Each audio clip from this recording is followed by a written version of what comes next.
ganap nga ay Diyos ko, tanghali na nga ako nagising dahil hindi na naman tumunog yung alarm ko. Kaya naman hindi na ako masyado nakapag-video kung paano nga ako nagbihis at kung paano nga kami lahat gumaya. Pero ayun na nga, fast forward, dahil 2 hours nga lang ang tulog namin, eh hindi na rin ako nakapag-video nung papunta nga kami dito sa SM Clark. Ngayon kasi gaganampin ang pinakamalaking gathering ng content creator sa buong Central Luzon. Kaya lang nung pagdating nga namin dito sa loob, ay Diyos ko, yarine.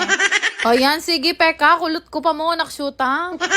Pero syempre, dumiretso pa rin kami dito sa pinaka-venue dahil nandito pa nga yung ilan sa mga content creators at yung mga naghihintay nga sa amin. Pagdating ko nga dito, may mga sumalubong na nga sa akin, kagaya nitong si Sis Mars na si Buboy Kabulakboy. Pero napansin ko, bakit parang iba yung yakap niya kay Bebo, naksyut ha? Sayang nga lang, hindi ako nakahabol sa mismong event dahil Diyos ko, at Peka Hills ko pa kasi. Ito na talaga, nadatnan ko pa yung mga ibang content creator na kapampangan din na talaga naman pinanunood ko. Sama ko nga ang buong team namin ngayon at syempre, hindi din pwedeng mawala itong tropa ko ngang Indiano. Tsare. Grabe, sobrang natuwa nga ako dun kay Sir dahil kahit hindi niya ako kilalain, nagpa-picture nga siya sa akin. Ay, buti na talaga umalis na siya kasi baka ma-fall pa ako sa kanya. Ay! Sabi nga nila sa akin kanina, dahil tapos na nga daw yung event dito sa SM Clark, eh pwede na nga daw ako dumiretso sa SMX. Kaya lang gusto ko pang makita yung mga people dito sa SM Clark, lalong-lalo na yung iba dyan, eh nag-field trip lang pala. Bay, sobrang natutuwa nga ako ng mga time na to dahil marami na palang nakakakilala sa akin dito sa Clark. After nga nun, ay bago nga ako magpunta ng SMX, ay tinawag nga muna ako dito ng mga admin para nga mag-picture-picture pa. At ngayon, kung nga lang din napagtanto, kalalaki pala ng braso ko, naksyuta. Nagpunta na nga kami dito sa loob ng SMX at after noon, meron nga binigay sa amin ng mga band at para nga kami magsiswimming sa Aqua Planet. After nga noon, ay naghanap lang kami ng pwede naming maburaot, kagaya nga nitong hola. Diyos ko, dakal pong salamat. Ba, hindi nga namin alam kung binebenta ba nila to, pero Diyos ko, nakarami naming nakain, nakuha pa namin mag-take out, naksyut ha. Pero nung mga time nga na to, eh nahuli nga ako sa ayuda. Buti na talaga magagaling itong nakasama kong team. Sinulsulan nila tong si Hola nang bigyan ako ng ensaymada, naksyut ha.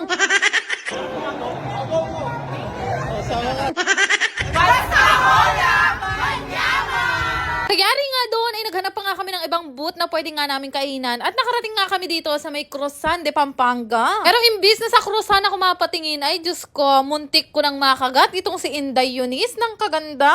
Ang sabi ko nga sa kanya, hindi pa man nabubuo ang anak kong si Calista. Eh gusto ko na agad na maging playmates kayo, naksyuta. Nung mga time nga na to ay siguro 1 PM na nga ng tanghali at pwede na nga daw kaming pumasok. Kaya naman nung pagpasok namin ay nagulat nga ako sa setup. Ay grabe nga yun, sobrang ganda dito. Kaya ano pang gagawin natin? Ilaban na natin ang outfit natin bago mawala ang bag ko, naksyuta. At dahil first time ko umattend sa ganito kalaki at kabonggang event, kaya naman talagang pinaghandaan ko, umorder pa ako ng heels.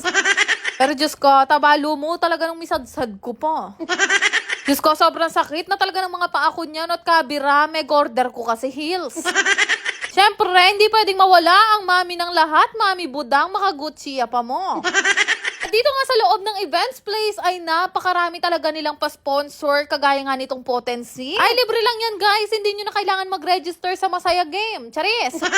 Tuwang-tuwa nga ako dahil mahilig talaga ako sa vitamin C, kaya ganyan kalaki mga braso ko. Pero hindi ko na rin masyadong nilibot lahat dahil malapit na dumugo yung pa ako sa sobrang sakit, naksyot na. Ay wow, finally, dumating din yung dalawa kong ate, malapit na kaming umuwi. Sobrang saya at nakakabaliw nga yung araw na to, lalo na nakatabi ko pa si Maslam at saka si Mami Lovely. May mga nag-talk na nga rin, kagaya nga nito si Kuya Jericho, may mga nagtanong at syempre may parapol din sila. Nagpalaro nga rin sila na sobrang saya talaga at kabira, inawasda ko lagyo, naksyut ha. Kasama nga pala ako sa 3 i-interviewin ngayong araw at alam niyo na siguro ang rason kung bakit may pa-fur-fur ang aking dress at umorder pa ako ng heels. Syempre naman, kailangan natin magmukhang disente at matalino for today's ganap. Pero ayun nga, in-interview lang nila kami isa-isa at may mga magtatanong nga sa amin. No, mga time nga na to ay talaga naman sinasabi ko, sana walang magtanong ng English. How do you deal with scrutiny? I think Ay, Diyos ko, nano'y ta, o dinali na yung scrutining. Chat, nung mga time nga na to, talaga namang malamig nang nararamdaman ko. Bakit sunod-sunod yung mga tanong? Pero syempre, no pressure naman yan. Kung ano lang yung mga gusto mong i-share at na-experience mo, eh pwede mo nga sabihin. Ang sabi ko nga, dapat pala hindi ako nag-heal. Sakala nila matalino ako. In English nila yung mga tanong sa akin. Pero natapos naman agad at namekos-mekos ko naman yung mga sagot ko. Kaya salamat po ng marami ICC Summit PH. After nga noon ay namaalam na nga rin ako sa mga kasamahan ko dahil anong oras na nga to at may event pa ako nahahabulin mamayang gabi. Diyos ko, kalabu ko talaga. Nakakatuwa nga kasi may mga humabol pa na nagbigay ng mga products sa amin. At syempre, hindi ko pwedeng palampasin itong pa 360 photo booth nga nila. Pinapractice pa nga kami ng post nitong si Kuya. Malay nyo naman, dito na mag-propose sa akin si Bebo. Ay! Pero ayun nga, after nga noon ay nagpaalam na nga ako at may mga humabol pa nga nagbigay ng regalo. Maraming salamat po. Diyos ko, karakal Kuya Hule. Nakshoot ha.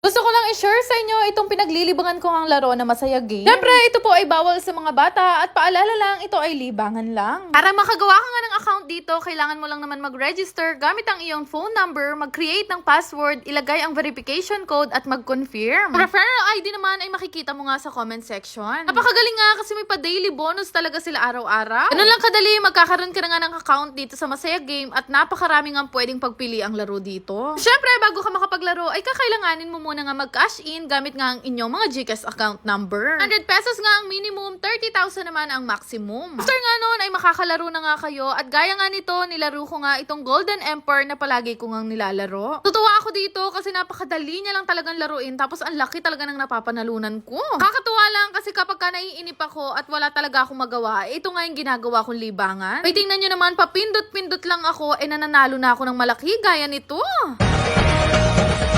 Siyempre, palagi kong ginagawa kapag ganito nakalaki yung napapanalunan ko, wini-withdraw ko na nga yan. Sobrang dali lang naman din mag-withdraw, ilalagay mo lang naman kung ilan yung amount na gusto mong withdrawin at siyempre, ang GCash account number mo. Kaya kung gusto nyo rin subukan, ilalagay ko na lang ang link sa comment section.